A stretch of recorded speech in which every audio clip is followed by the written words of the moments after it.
Let's go. I wake up to a little bit of drool on my pillow, feel like it's gonna be a bad day.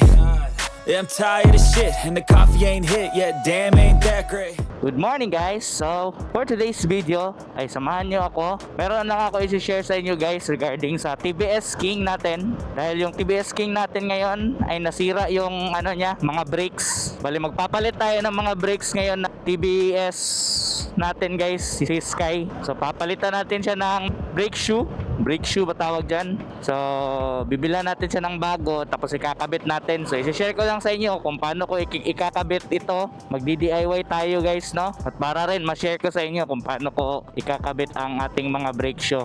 So hindi tayo expert pero kaya naman natin ikabit yon. Madali lang naman siguro yun, no? So ngayon papunta ako sa bahay ng kapatid ko kasi nandun yung motor. So ngayon, kita-kits na lang mamaya guys pag bibili na tayo ng mga brake shoe.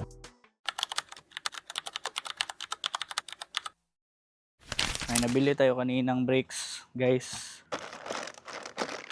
genuine parts TBS. So ito yung ano natin, gagamitin natin para sa replacement ng ano, brakes. Yan. So tanggalin na muna natin tong brake drum nya guys para matanggal siya.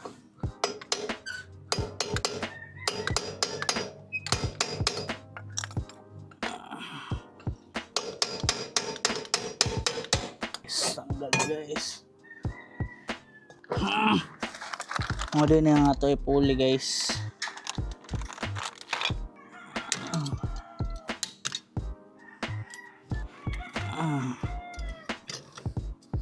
Tanggal na guys.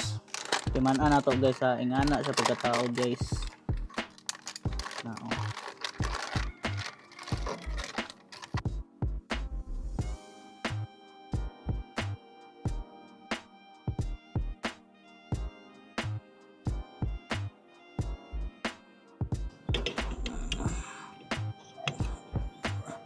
Okay na guys, naikabit na natin guys. Na. Okay. Tunta ning kuan no.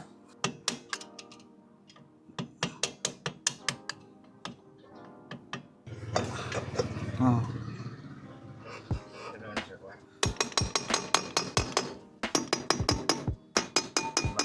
Sagad lang ditong ano niya no. Itong adjuster niya no. Normal yata na niya.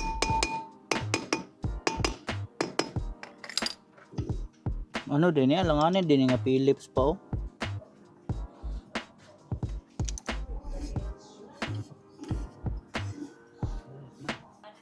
Oh, kung may tools, nakalimot di ako sa akong tools. Success! Tuloy-tuloy na ba ng impact?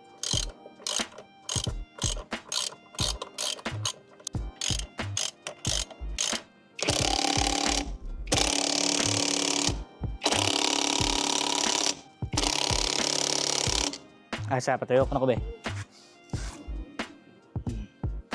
Break na. Kaya guys, nakabit na natin guys.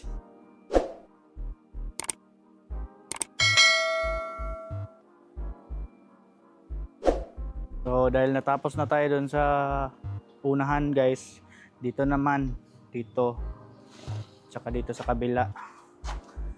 Yan. So ganun proseso pa rin yan guys. No? So di ko na ipakita sa inyo yung mga next. Mamaya i-test drive natin to.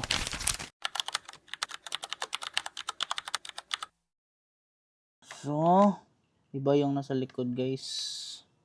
Ano? Nasa pin. Guys, natapos na guys ang testing namin.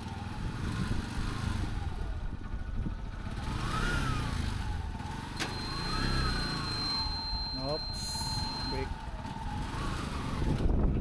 Ayos. Ayos ng brake namin guys. Kabit na natin lahat ng brake. Yun. Tapos yung presyo pala ng brake natin guys. Ang presyo pala ng brake na nabili natin is 362 yung isa sa ano sa mga ibang store, 450 yung na-inquire namin. Pero same lang ng ano brand at quality. So yun.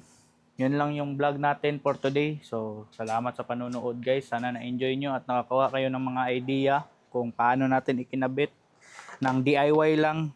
Wala tayo masyadong kaalaman dyan, pero at least sa masasabi natin na kaya lang natin i-DIY lahat ng mga accessories ng TBS King. So sa lahat ng mga may TBS King dyan, so ganun lang magkabit ng mga brake shoe. So yun, hanggang dito na lang. Peace!